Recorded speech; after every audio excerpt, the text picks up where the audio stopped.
This episode is sponsored by my go-to stop for makeup of all things, Revlon.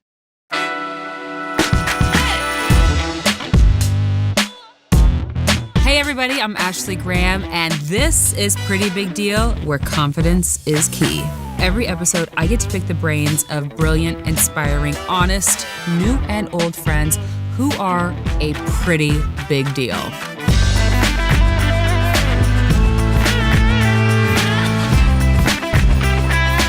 Today, we are talking to the incredible Rosie Huntington Whiteley. Rosie is a model, beauty enthusiast, and badass business owner. Her company, Rose Inc., is a widely successful online forum that keeps visitors on the cutting edge of all things beauty. I was like, yay! Thank you so much for being here. How are you? You okay? I'm good. I'm very pregnant. Congrats. Thank you. So happy for you. Thank you so much. I'm so thrilled. You're in the mommy game, like hardcore. Jack's like 2 and a bit now, so I feel like we're over the hump because the first year is like, It is, right? It just gets easier and easier and better. Oh. So it's the best thing. Even the challenges, the good moments, the bad moments, all of it is just, it's really incredible. I'm excited. I mean, everybody has kind of told me that exact same thing, but they're like, you don't sleep. I mean, I'm exhausted, like all the time. Oh, jeez. Yeah. Okay, first of all, I'm so glad we are wearing the same color. Because I'm sure you've heard this, and I'm sure you're flattered or maybe embarrassed by it, but you're my style icon. No, I never heard that. You haven't? No. Are you serious? No, but like I screenshot, and you are the most looks in my saved IG folder. Aww. Seriously. Thanks, Ash. You just have it together. You have like a sense of ease and cool girl. I don't know what it is, but it's you and it suits you.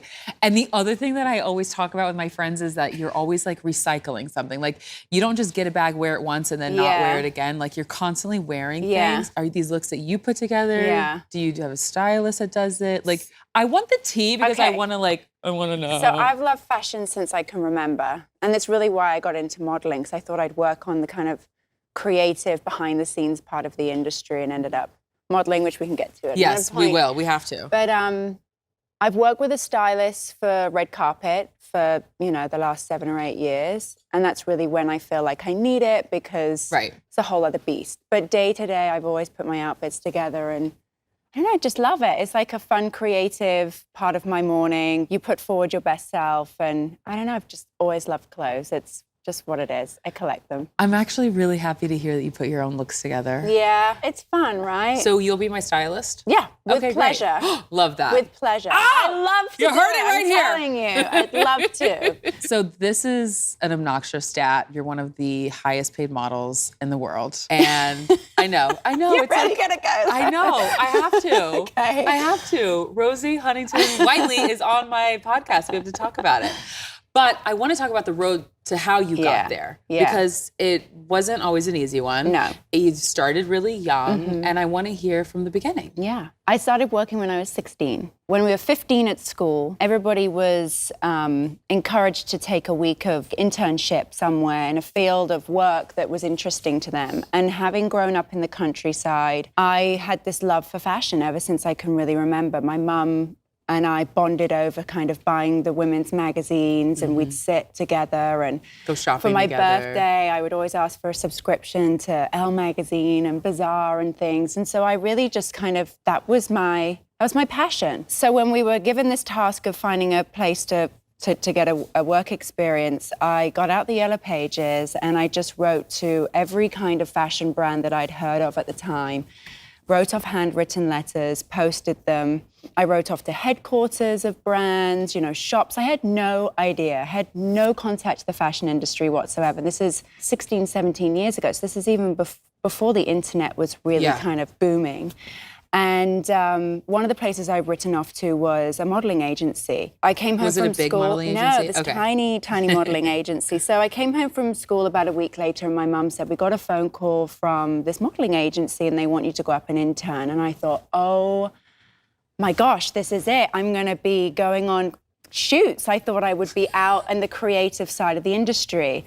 And of course, you know, cut to a few months later, I'm up in London, like walk into this tiny little office, and I realized that I was actually kind of brought up just to kind of empty ashtrays and do faxes and be like, you know, someone that running all the errands. It was such a tiny little agency. Humbling moment. And yeah, it was, and of course, like anybody who knows, like an agency, it's an office, and so it was 5 or 6 bookers sat around a table, picking up phone calls, you know, sending out faxes, and I would just be sort of there on the computer taking the phone and making cups of tea and pouring wine and doing all the kind of things that an intern does at an office. I went back to school after I finished the week, and I finished my exams, and then I had the intention of going back. You could leave school back then at 16.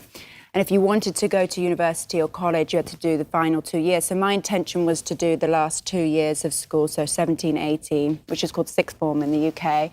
In the summer before I started sixth form, I'd gone up to London with a friend, and my uncle lived in London at the time. And, you know, going up to London was a big deal. I was a country girl, I was a farm girl.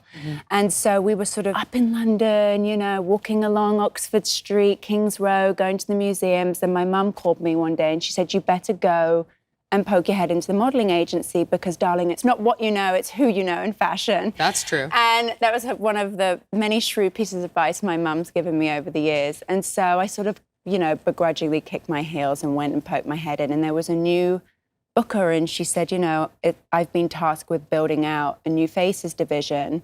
Can I take some Polaroids of you? There's, you know, maybe something." And she took some Polaroids. All because you came back in. Oh, wow. She took some Polaroids, she went back, she came back, you know, 10 minutes later, and she said, "You're gonna need to grow your eyebrows back. We'll have to do something about the hair. The braces, I guess they'll come off in time. Hopefully the skin will clear up, but what, do you wanna go out on some castings?" And I thought, all I wanna do is go on a shoot, because then I can see what job opportunities there are within the fashion industry. Because you didn't know photographers, hair, makeup, all I production. knew was these images that you'd see in magazines, and I was always fascinated by what went on to make these images, what was the creative process of it, who was on set. It was just so magical to me. And so I said, yes, I would love to, went out on some castings, and very quickly started to get, you know, opportunities to do test shoots, and then quickly from that started to get bookings. And it was then a few months later I was in New York. Oh, wow. So I've always been really lucky with my career. I've always worked. Yes. Whether the work has been quality work or not is up for dispute, but I've been really lucky. I've always worked. So did you move to New York really young? So that was when I was 16. I then spent a bit of time just traveling.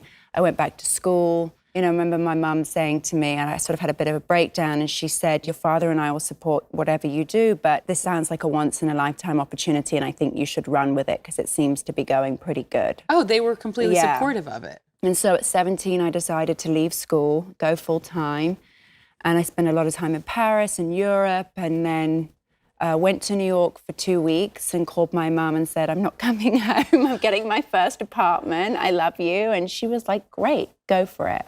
Wow. And it's truly been, I think, the biggest gift my parents have ever given me is the encouragement to fly and let me go. That's so the biggest thing. I think that if parents are constantly handcuffing their kids, then you're never going to know what their potential can be. My mom at 17, I graduated high school, and the next month she was like, "You have to leave this house." Yeah. She's like, it's time for you to go. Yeah. I was like, "Fine, I'm just moving to New York then." Yeah. She said, "Great, go do it." And it was the best thing for me. Even though I don't know if I would let my 17-year-old kid leave the house I know, now. and this is the thing, now being a mom, I look back on that and I think, gosh, you know, every day I'm with my son, I think, that's one less day I have of you in my arms. You know, you really start to think of these things. That's why I always consider it being the greatest gift that they could ever give me, was just to give me the encouragement, the support, and still to this day, I know they're there. They're in the same house I grew up in. They're just consistent support and normal and grounded. And it's, you know, I think it's kept me going through all the ups and downs. So Yeah, because I share a similar career in yours. I mean, in the beginning of catalog. Yeah. Catalog queen, honey. I mean, like those cute little checks coming through. Yeah, exactly. Nobody would know your name. They don't really know your face. Yeah. How long were you doing catalog until your big break? And I want to know what that was. Yeah. So when I started, you were either considered commercial or editorial and high fashion. Commercial modeling, as you know, is brands, catalog. It's smiley, it's happy, it's wholesome. We're dancing. It's approachable. And then editorial is much more creative. It's fashion. Bleached eyebrows. It's smug looks. Yeah, it's extreme. It's sort of fantasy. It's fashion and luxury. And so I always fitted into the commercial side. And as a commercial model, if you were successful, you made money. And actually, in many cases, you made more money than a high fashion girl. So luckily for me, even though it was never creative enough for me to do catalog, it's pretty standard. It can be, you know how the days go. It really can. It can be pretty boring at times. But, it was, like you said, cute checks coming in. I was able to save. I bought my first apartment when I was 19. And for me as well, I didn't really have my big break until, years into the industry. I pounded the pavement. I had a lot of rejection. I was doing work that, I wasn't happy with. And I think that it really gave me this insight to the industry. It allowed me to kind of evolve and figure out what I wanted to do and dream. And so it was then, I think, at about 19 that I got my big break with Victoria's Secret. And I'd had a few great moments. When was Burberry? Burberry was on my 21st birthday. Oh. So that was really like a coming of age moment. That's a big deal when you got that. First of all, I want to come back to Victoria's Secret and Burberry. Yeah. But before then, what kept you moving? Like, what kept the persistence of getting through catalog and just saying, I'm not doing what I want to do, but I'm going to continue to keep moving on this trajectory? First of all, because I left school so young. So let me be candid. I had nothing else to fall back on. Right. Second of all, I was making money and I could see that I was saving. And, like I said, I had kind of taken a leap of faith to do this. I did not want to go back home with my tail between my legs, and I did not want to go back to school.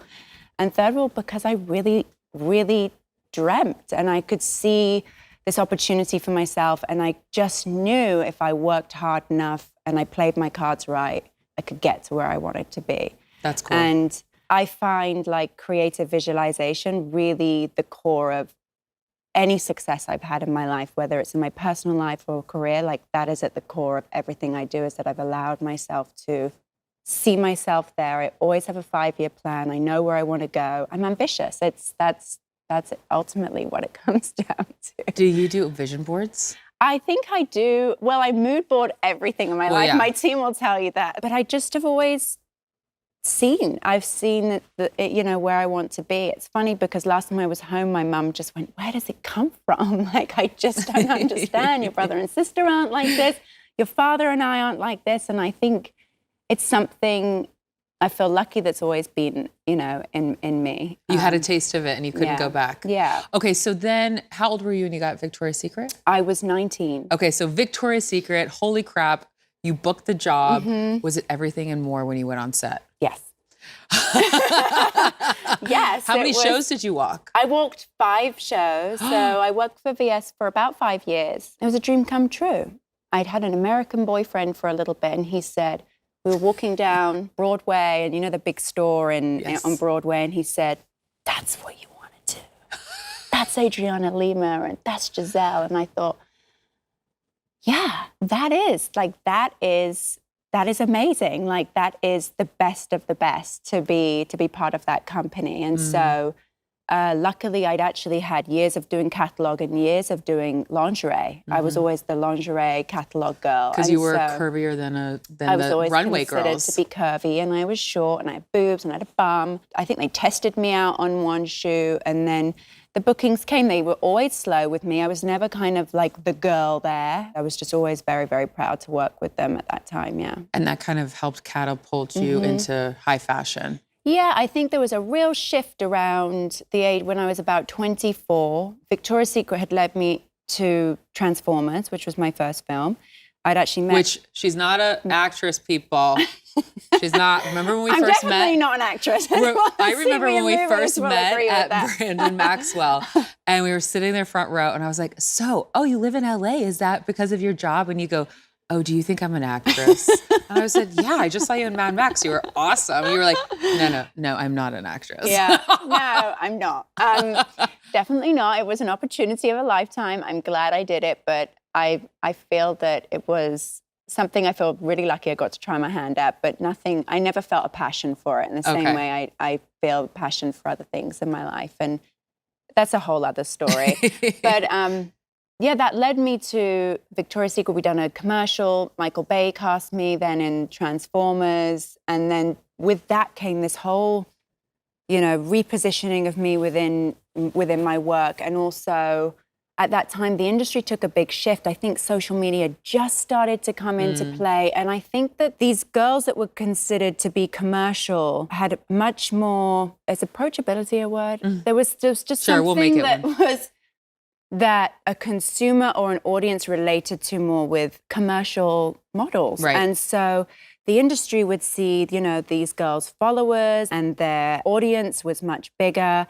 And the shift then happened where you would start to see other women, in these kind of high fashion and walking down the runway. And suddenly we were being embraced in a different way. And we had a voice. Yeah. And then, of course, social media really has taken off in the last few years, which we can talk about because that is. I mean, your social media is amazing. I swear you put up a chair and I'm like, I want that chair. Oh, good. I don't know. It's like your aesthetic is so on point. You have a social media team that helps you? I do for Rose Inc. But for me, you don't have help for your own? No. I'm just taking pictures all the time. I see inspiration around me everywhere. And I see it through furniture. I see it through art. I see it through galleries, architecture, fashion, film. And I just felt like, why am I not sharing all of these things that I've got countless photographs about? And it's nice to know that people respond to them as well. And well, I'm a responder. I like a cute grid. Yes, girl. Well, you're a grid as we're all cute. And it's consistent. It's very color coordinated. So let's fast forward to you did fashion, you did runway, you've just had so many great moments. And now you're a mother. And Jack is 2. Jack is 2 and a bit now. Oh, and I want to talk about what does motherhood mean to you? Oh, it's just such a journey. It's hard to even put it into words, really, because I will say I don't think I was in any way prepared for the emotional side of becoming a mother. Really? I'd never really been around babies before. I knew it was time to start a family, and I knew I had this inkling in me that I wanted to have a baby, but the maternal instinct never really kicked in until I gave birth. Really? It was incredibly overwhelming on so many different levels because here I am with this newborn baby that I had this overwhelming sense of love for.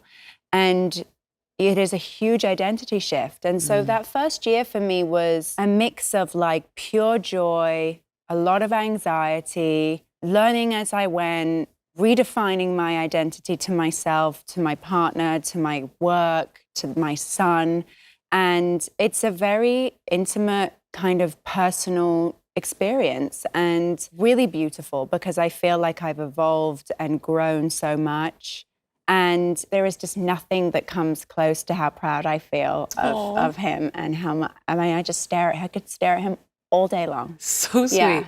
Yeah. Because you're so close with your mom, have you taken any advice from her in raising Jack? Yeah, it's funny. I think as well, when I found out I was pregnant, you do a lot of looking back on your own childhood. Right. You look at the things that were really impactful to you, the things that really shaped you, the things that didn't shape you. Things that didn't shape you or did. And you start to kind of cultivate your own way of parenting. I had such a great childhood on so many levels, but there are a lot of things I want to do differently. I'm 32. This is 32 years ago. My parents came from, completely different generation, and the world I'm living in now compared to the world that I grew up in, which was a very sheltered, rustic country life, and the world I live in today, and the challenges and the opportunities and the exciting, fast-paced world that I live in is very different from my own childhood. And so yeah, she's there. She's there at the end of the phone. And again, just such a huge support. And she's just always got my back. Do you know what I mean? My mom's the same. I can call her and be like, I've done this. She's like, no, you're in the right. You're in the right, darling. I know sometimes you just need that. You just need to know that, That's So, really good to yeah. know. My pregnancy has been Yeah, this how's like, it been? it's been like a roller coaster of emotions. I mean, my first trimester, I was just tired and like a little queasy. And then like towards the end of it, I think I just started crying a lot because my Yeah. body was changing so Yeah. rapidly. And you know, Let's talk about that, because I my want to talk gosh. about that. I have had really terrible days. I've Yeah. had really good days. You know, everybody can tell you how cute your bump is, but when your body is changing so rapidly, it's like you kind of have to like succumb to it. Yeah. Did you have a similar experience? yeah. You did? I gained a reasonable amount of weight. I gained about 55 Pounds. I I feel like I'm on my way to there. Yeah. I'm like at 40 right now and Yeah. I've still got 2 more months. Yeah. Listen, I enjoyed myself. I let the reins go. You know, it's a new experience. So you're kind of like, well, let's see how this goes. And 6 months in, I was like, what? Exactly. Crazy. It was an intense journey, and the same thing. It was kind of like so magical to see I never felt more like towards the end, I basically walked around naked for the last month at home. I was in the pool all day and I just walked around. I was like, fuck it, the clothes don't fit anymore. They don't I don't fit. look cute. This is me. And so by the end, I just felt really empowered in my body, but it took a minute to get there. And then certainly afterwards, when I'd had Jack, and I would look in the mirror and I was like, I've got 35, 40 pounds to lose. Right. And I go to the gym. It's not falling off. It's not coming off. It was very humbling for me because, you know, having had a certain body type, for most of my life, certainly the last few years, I'd never felt fitter. I was very lean. I was in good shape. And people always ask me about my body, my workout. And you hear yourself saying, you know, work out 3 times a week and da-da-da-da-da-da. And I just felt like, no, I cannot tell people how to feel about their bodies because everybody has a different experience. And I will say, like, working out in the gym and looking back at myself and feeling like shit, I was like, now I understand, like, how hard it is for some people to get to the gym. And it just took so long to see that weight shift. And I've had girlfriends that have lost it within 2 or 3 months. There was that bounce back. There was that thing. Oh. And for me, I breastfed for 6 months. I didn't lose a pound. I breastfed and I ate so much because you're starving and you want to eat. Oh, I was more hungry when he was born because you need to make milk, right? Your body needs that. I would eat a whole box of bran flakes. First time in my life I've ever craved bran flakes. Oh. Anyway, it took a full year. It was just after the Met Ball and I got on the scale and I was like, oh, I'm back to where I was before, but it took a long time and it was a real humbling experience for me because, I all those remember reasons. there was a little bit of press too about you in your swimming suit and the press was like tearing you apart and it was so ugly that what they were saying about you. I couldn't believe. That's funny because I didn't know anyone ever really sees that stuff. And I was on a shoot. The only reason I saw it was because obviously it's in my wheelhouse. And somebody had sent it to me and was like, isn't this disgusting? This girl is like a size 6. I had gone on a shoot for my swimwear line. Yes. We were in the Caribbean and frolicking around the beach, having fun with my team, you know, very unself-conscious. And the next day we're all on the shoot and the photographer's like, oh, there's tons of paparazzi shots. And I'm like, oh my gosh. And I'm always like that because I actually find being papped very uncomfortable. It's I do not too. something Especially when they sneak around. Yeah, it's very just unnatural. The whole experience of being spied on, or even if they're there, it's something I've never really kind of gotten comfortable with. So the press comes out and, you know, I read it. Like sometimes you just read these things. I don't often read stuff, but I wanted to see the pictures and so I read it. And I was kind of taken aback by some of the comments that people had. And more so what it was upsetting for is the kind of narrative around how women are supposed to look. It wasn't so much like, oh, that's really hurtful towards me. Like, I kind of am used to things over the years. I can brush it off. It was just like shocking, like to see someone write another body ruined after a baby. And you're like, what the fuck? Like, you know, sure, I haven't bounced back. It's 7 months later, but like, I'm, you know. You looked amazing. The like, fact maybe that I have the a little more press- juice, but it's one of those things. It comes with the territory. It does, but it's not fair. It's never fair. I was and it's quiet never for a nice. couple of days. It stung for a couple of days, but you get on. It makes you stronger. And It but does. really, it was more kind of like, really, are we still at this place where we have to have Defend this our bodies? pressure of like bouncing back after a baby? It's just everybody's body is different. Everyone's on their own journey, and I really want for every mother to really focus on herself ultimately, but also the time with her child, and it will come and it will happen, and everybody gets back to a place where they feel good again. And Well, that's it's not good better, advice. I'm because taking I that. feel better now and I feel a different respect for my body than I did before.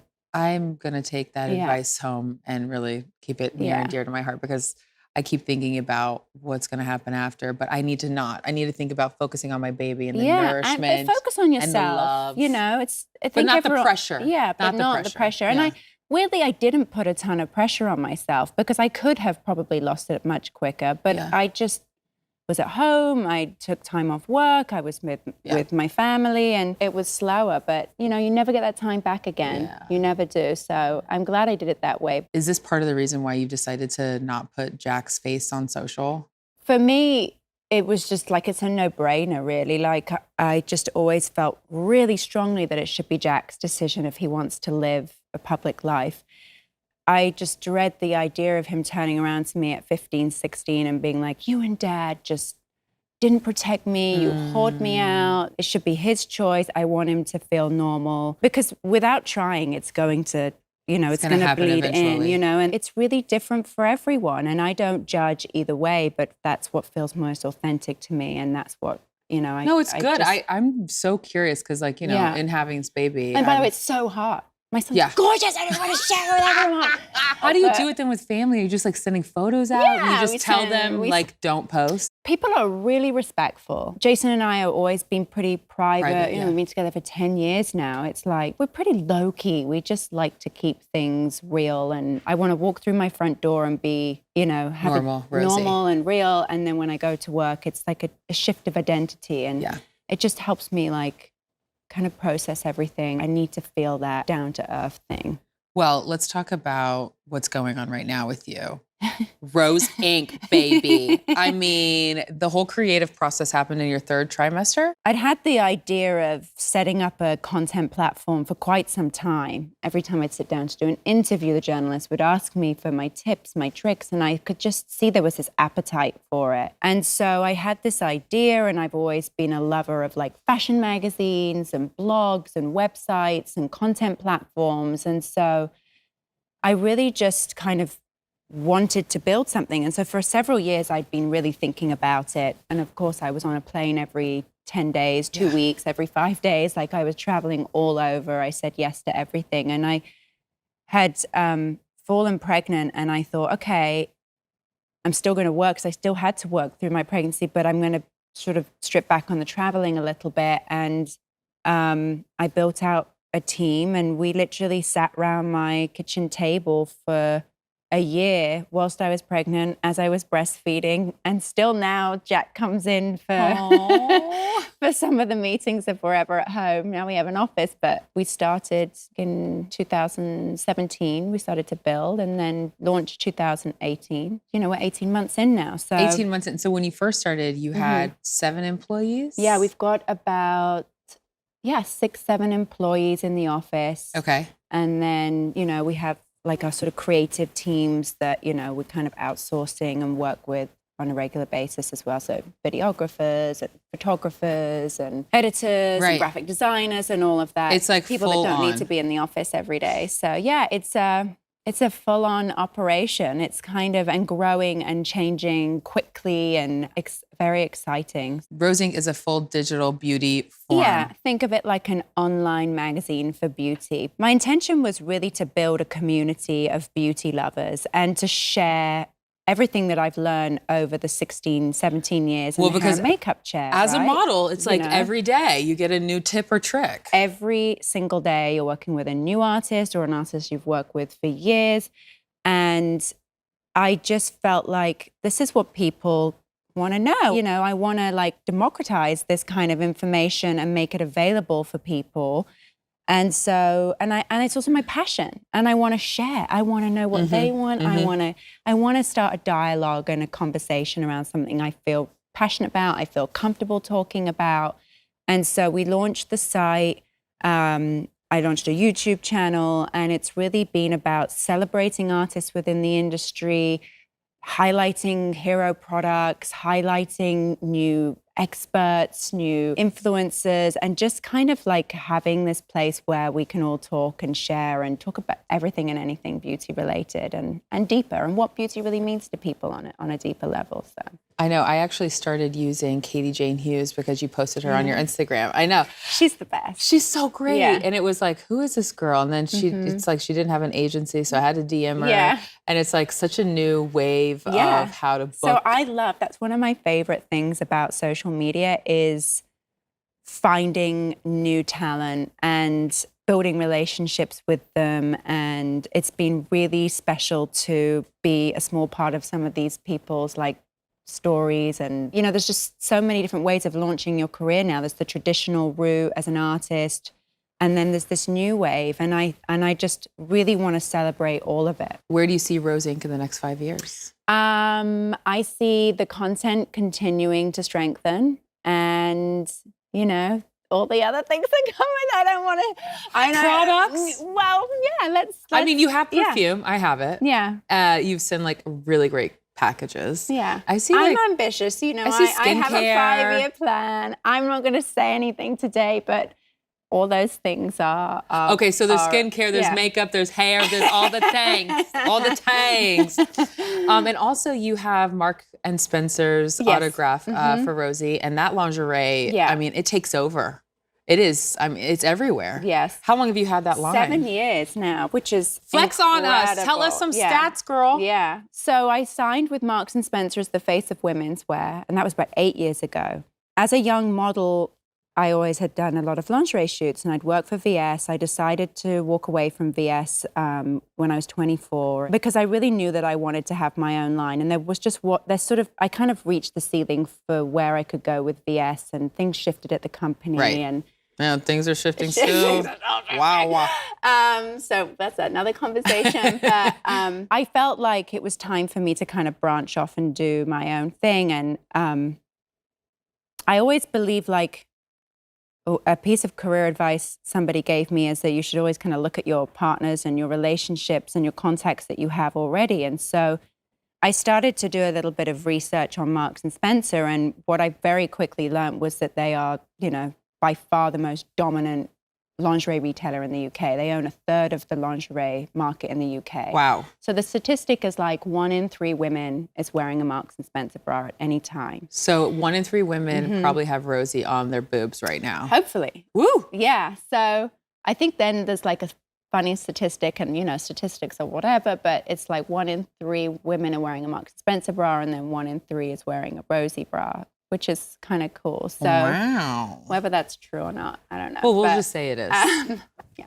But so I did this sort of research, and I kind of very boldly, as most of my kind of beginnings of things start, and naively in a way, went to the board and the heads at Marks and Spencer and said, would you be interested in doing a collaboration with me? And they said, yeah, let's do it. And it's just that easy.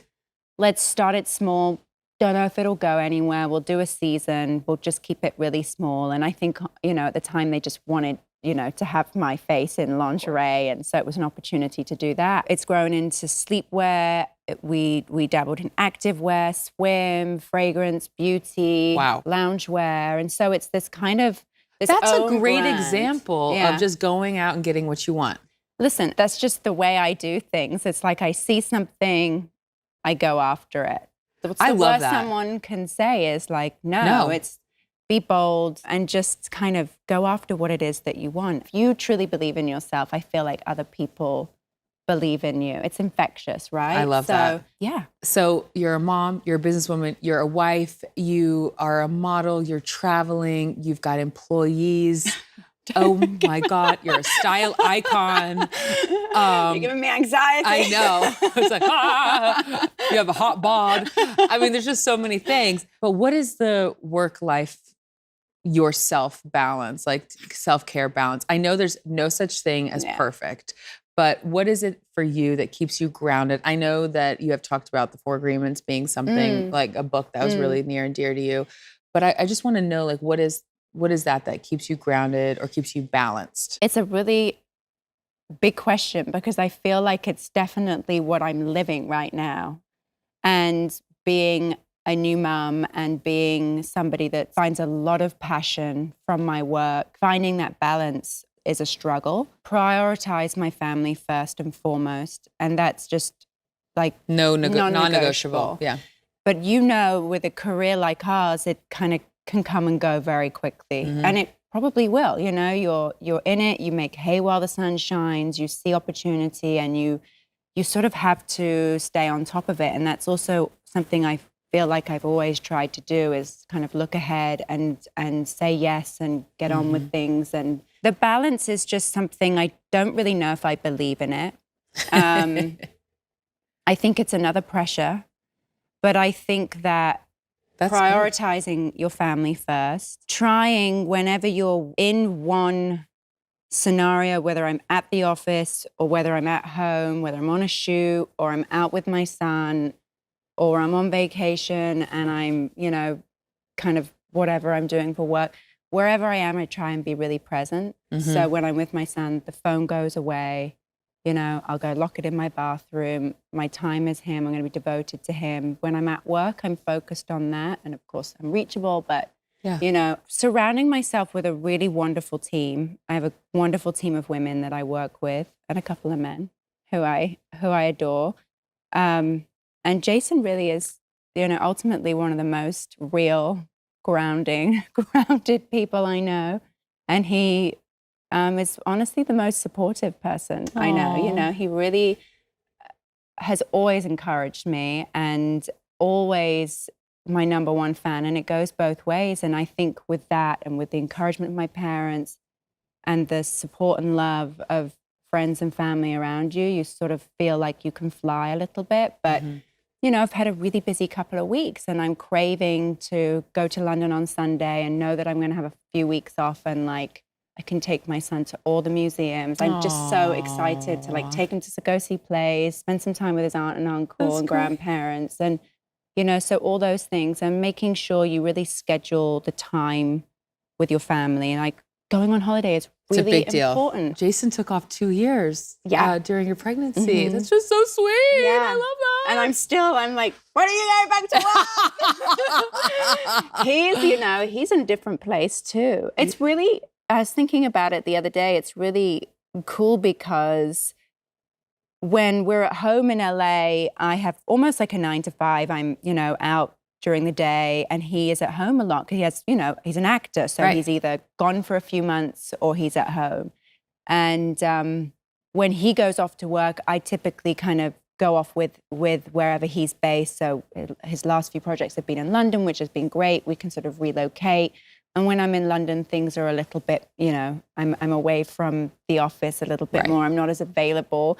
And so, although I'm, we're always available, phone and whatnot. But I sort of saw it as, we're able to really kind of support and be flexible with each other's projects. And I sort of realized it and felt really grateful that we have that kind of flexibility between us. But yeah, he took off a good couple of years and,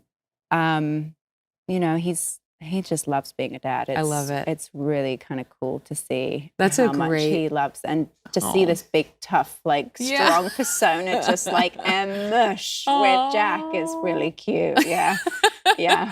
Well, that's a great way to end this. Thank you so much for being here. Such a pleasure to be here. One last thing that we do on Pretty Big Deal is we do a lightning round of Live Boldly rapid questions. Okay. So you just have to kind of answer the simple question. Okay. What's the last pretty penny you spent? I bought a Bottega Veneta clutch with Gab yesterday. Another one? Yes. How many do you have now? A lot. It's really bad. Which color is it? I bought a beige. I bought a beige new kind of cross. I don't know what like they call the it, bubble weave, kind of ones? Kind of. Oh, ooh. But they're like collector's items. Yeah, for me. they're collectors. And I they're so collect expensive. items. But yeah, so I bought that yesterday with her. Okay. Yeah. Biggest deal breaker. Biggest deal breaker for me is liars. And when I don't like to work on anything where it's not collaborative. Like I need to have my voice. I need to feel like I'm part of a Deal team. breaker. Yeah. Okay, and because you're on Pretty Big Deal and you're a pretty big deal, what's a pretty big deal to you? Pretty big deal to me is my son today coming out of his little preschool with like he'd made some kind of like pumpkin picture and stuck a load of things. It's just that shit's like the best. I can't wait for those days. Yeah. So sweet. Yeah, Thank you so much. Thank you for being here. Thanks, Ashley. Don't forget to join the conversation on social. Follow Pretty Big Deal on Instagram and Twitter, and send us all your questions and comments. We want to hear from you.